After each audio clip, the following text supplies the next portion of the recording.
Hi, I'm Adam and I'm recording this video on chesswithcanaric.com. Today we're going to be talking about a very common idea in rook endgames, and this is the idea of cutting off the king. But before we talk about what that is, let's have a look at this position first. So in this position, white is up a pawn, a clear pawn for nothing. And so if white can push that pawn and queen, white will win the game. But black's pieces are quite well placed to defend against this pawn. You know, the king could maybe run in front of the pawn, and black's rook can get active back here and start harassing our king. So although we're up a pawn, in most circumstances, this wouldn't be so easy to win. Before I show you the winning idea, I would recommend pausing the video for a minute and trying to figure it out on your own, and then coming back. So let's first of all look at the most natural move in this position, which is pawn to c6. Because if we can just push our pawn and win, then why not do it? So after c6, the c6 would be a really big mistake. And the reason c6 is such a big mistake is because black now has time to get their king back into the defense with king to d6. And after king to d6, black is attacking our pawn, so the only way to defend this is rook to h6 check, defending the pawn through the king. And now black is in time to put their king in front of the pawn. And we'll get a position that's very similar to the Philidor endgame, which we talked about a couple of lessons ago, where now, after this, king back, and king d6, although white is threatening checkmate in one move, black is just in time with the rook checks. And now no matter where white's king goes, black's rook will follow with check. And if the king ever runs back towards our rook to escape the checks, now black will take the pawn. So now we know pushing the pawn isn't an option to try to win the game. So let's go back to starting position.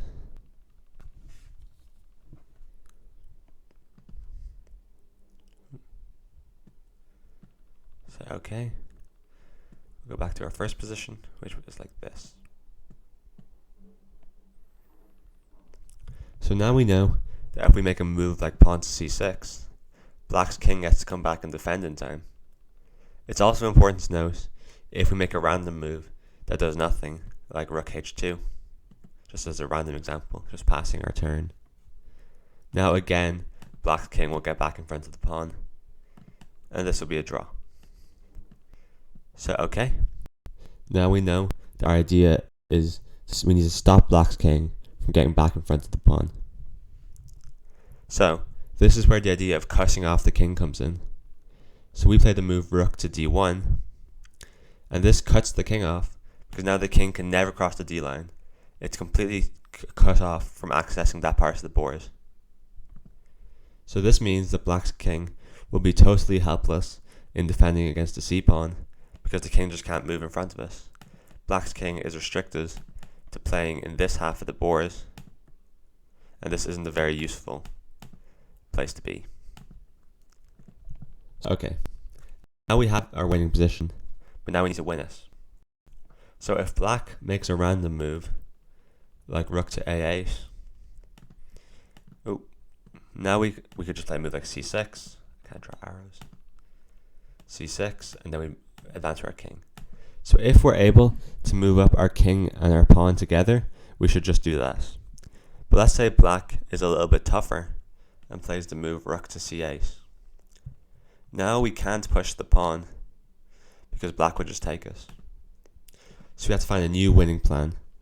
So maybe pause for a minute and try to figure out what white's final winning plan is in this position. So if you're back, the move is king to b5.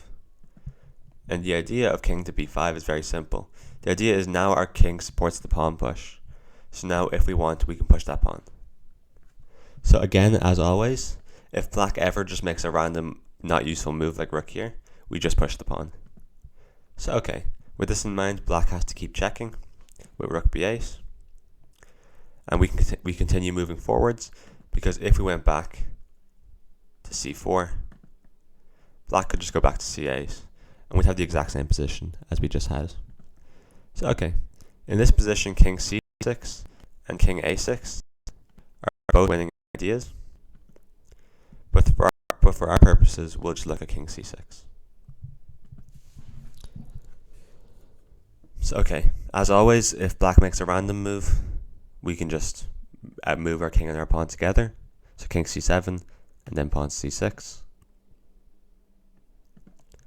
So okay, because of this, black has to just keep, put this back there. So because of this, black has to keep checking our king. And now, in this position, we would like to bring our king immediately to the 7th rank, because from the 7th rank, black's rook could no longer check us, because rook b8 would just take us.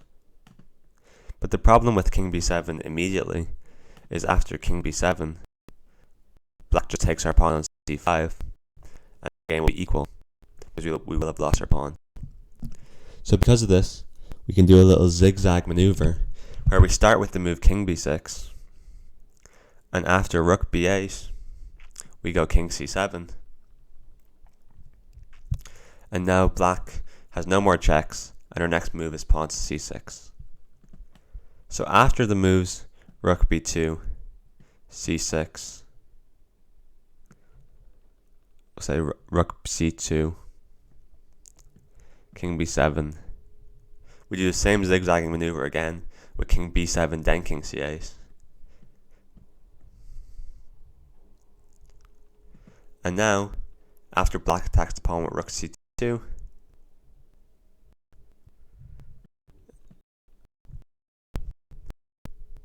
although maybe more testing. So if black just goes rook c2, we can go here. And after black goes king e7, now we're in a position which we actually looked at in a previous video, which is the Lucena position, or we're very close to us, where if it were black's turn and black played rook b2, we would now have a Lucena position. So we've already looked at this position in a video, so I'll only go through it very quickly. If you want to look at us in more detail, there is a video on the channel about this. So okay, so white has to play the check to drive black's king away. And after the king moves away, you will remember we do the bridge building maneuver. So the king moves away. And now I won't go through the rest of this because as I said, there's already a video about this. But white just builds the bridge with rook e4 and then eventually runs out with their king.